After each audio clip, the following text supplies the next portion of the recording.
Como é que você viu o fim do governo Bolsonaro? A imagem dele indo embora, um dia antes para não passar a faixa, pela primeira vez na história do Brasil. Como é que você viu esse desligar das luzes? Eu acho que o Bolsonaro sofreu muito na eleição por uma perseguição a ele e ao governo dele. Se você me disser, teve fraude? Acho que não. Acho que o que teve foi uma falta de imparcialidade muito grande. Né? Você vê tudo que dizia a respeito à direita, ao Bolsonaro, chamar o Lula de ladrão não podia, fazer não sei o que não podia, não sei o que lá não podia. Quer dizer, nada do lado do Bolsonaro era permitido, tudo do outro lado era autorizado. Então, foi uma guerra política totalmente desigual. Totalmente desigual. Principalmente por órgãos que tinham por obrigação manter a imparcialidade e a igualdade no pleito. Isso desequilibra a eleição completamente. E ainda assim, o Bolsonaro quase ganhou. A diferença de votos, você citou os casos aqui da Carla, do Roberto Jefferson e do Paulo Guedes com a história da Foi desvinculação 2 do salário milhões. mínimo, são os 2 milhões que fizeram ele perder a eleição. Se não fosse isso, ele teria ganho. Claro que podia ter ganho com 80% se a pandemia tivesse sido gerida de outra forma. Mas ainda assim ele ia ganhar, não fosse esses problemas. Então, o presidente estava achando que ia ganhar. Estava pronto para ganhar. Todos nós achávamos que ele ia ganhar. Eu também. E quando ele não ganha, o nível de frustração, de tristeza, de preocupação com o futuro do Brasil teve nele, como era que se esperar, e é absolutamente normal isso, um impacto muito grande. Muito grande. E não tem coisa pior do que quando você fez tudo para ganhar, tá pronto para ganhar, tudo indica que você vai ganhar, era justo ele ganhar, e ele não ganha. Isso derruba o ser humano. Então, assim, eu tenho uma visão de que o Bolsonaro fez o que deu para fazer até as eleições. No momento em que ele perdeu as eleições e diante de todas as condições, tudo que aconteceu, ele ficou muito mal. Ele teve aquele negócio de queda da resistência, aquele negócio de erisipela e tudo mais. E ele tinha que, de alguma forma, se preservar. E ele foi para os Estados Unidos para tomar conta dele mesmo, para se reerguer. Eu não podia ter ido um dia depois? Ele não tinha condições, sabe? Diante daquele cenário todo, ele ir lá e passar a faixa para o Lula como se nada tivesse acontecido. Você perguntar, precisava não ter passado? Não precisava. Mas é compreensível que ele não queira ter passado por esse constrangimento? É compreensível. É difícil você julgar os outros numa situação que os outros estão. Ele estava numa situação muito frágil do ponto de vista de saúde física e mental. Assim, então, pô, os caras. Imagina. Eu concordo com você, a frase, pegando o gancho dessa sua frase, é difícil julgar as pessoas. Mas você concorda que tem cargos que você tem a liturgia do cargo? Concordo, concordo. Mas a liturgia dos cargos não foi observada para ferrá-lo, né? Ele foi, de maneira escancarada, perseguido e ferrado por muita gente que deveria ter obedecido à sua liturgia do cargo.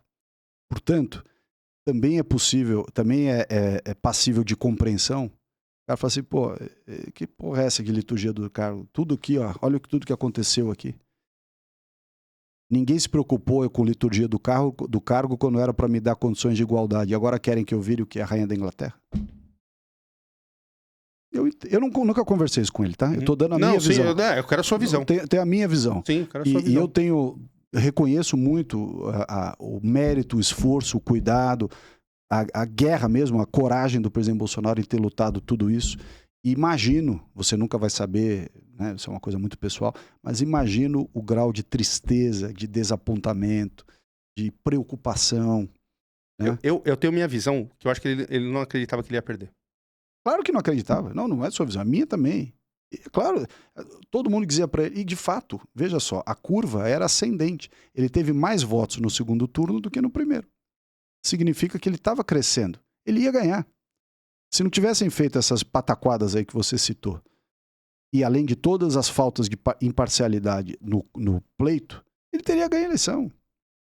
Assim, o cara tá pronto para ganhar, tinha motivo para ganhar, trabalhou para ganhar e não ganha. Isso desmonta o ser humano.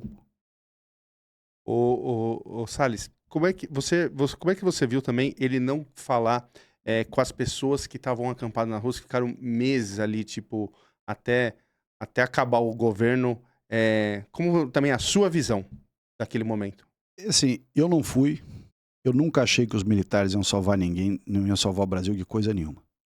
É, É porque se era para fazer alguma coisa, eles tinham que ter feito alguma coisa durante a eleição que eles disseram, ou a gente vai... Teve um ofício do ministro da Defesa dizendo tem que ter eleições limpas e tal, não sei o que, e eu quero o código-fonte para poder fazer o troço. A turma não entregou o código-fonte para eles, não fizeram nada.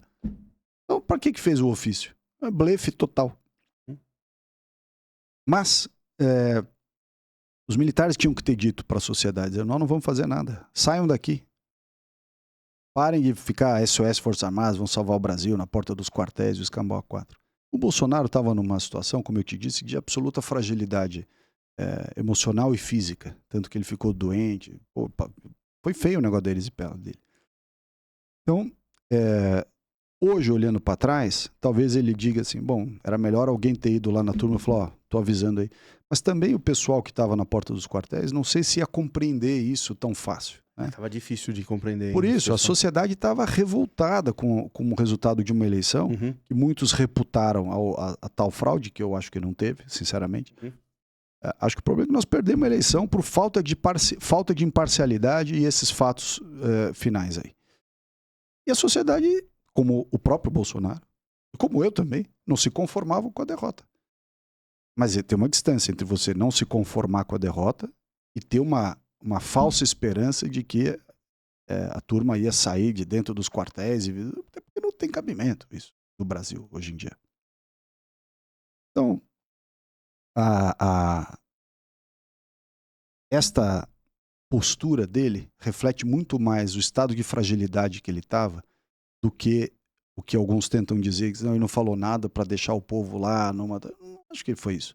Acho que ele não tinha condições de vir a público assumir uma postura XPTO. Quem tinha condição de fazer isso eram os militares. Tinha que ter chegado lá e ter dito, ó, turma, fora daqui que nós não vamos fazer nada. E acabou essa palhaçada, põe o Lula lá na presidência, vai afundar o Brasil, vai quebrar esse troço, vocês vão sofrer o voto que vocês deram. Estão sofrendo, inclusive.